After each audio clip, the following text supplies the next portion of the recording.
Have you ever wanted desperately to believe God for a miracle, but struggled to hold on to hope that He would provide or answer your prayer?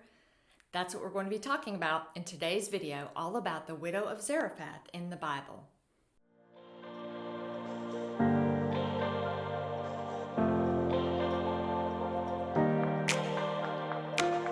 What three things can we learn from the widow of Zarephath in the Bible about believing God for a miracle?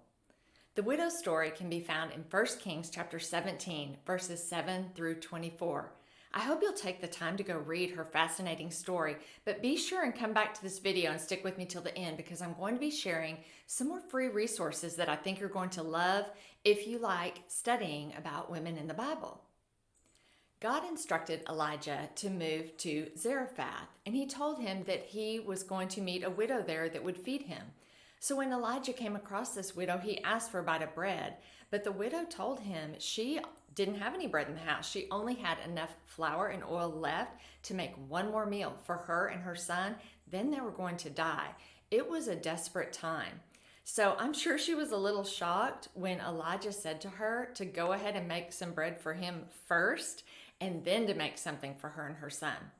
That brings us to the first thing we can learn from the widow about when we're believing God for a miracle.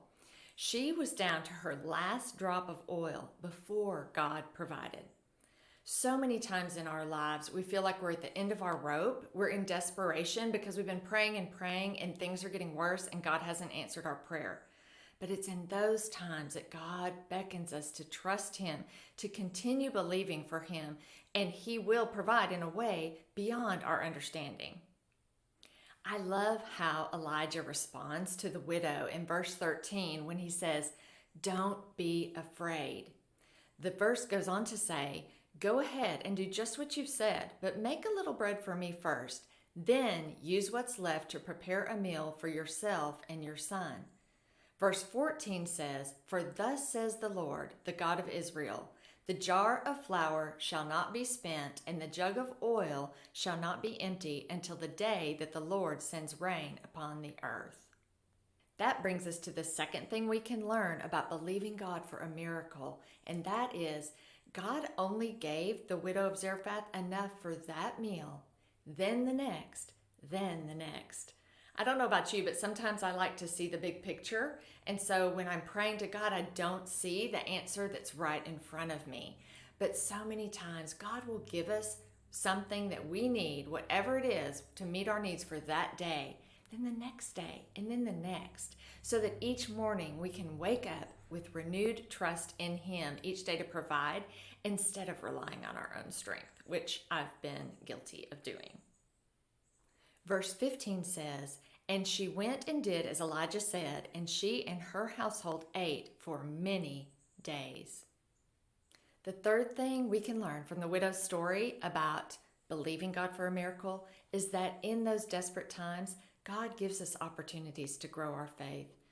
I know that's hard to hear, but without those moments, we wouldn't see God's great plan for providing for us in every area of our lives. And ultimately, that is what we need to learn to do. But it takes practice and it takes growth in order to be able to do that. And when we do, wow, it's amazing how we see God providing in every area. And we're not relying on ourselves anymore, but we know that every good gift from above is from Him. I mentioned earlier in the video that I was going to tell you about some other free resources I have available. If you love studying women of the Bible as much as I do, I want you to check out my free 5-day email studies I have available on my website. You can choose from different women in the Bible, and I'll be sure and put links to those in the video description. Also, while you're here, hit that subscribe button so that you'll see other videos like this one, plus my prayer guides and my conversations about hope, friendship, and lasting faith. Until next time, thanks for joining me.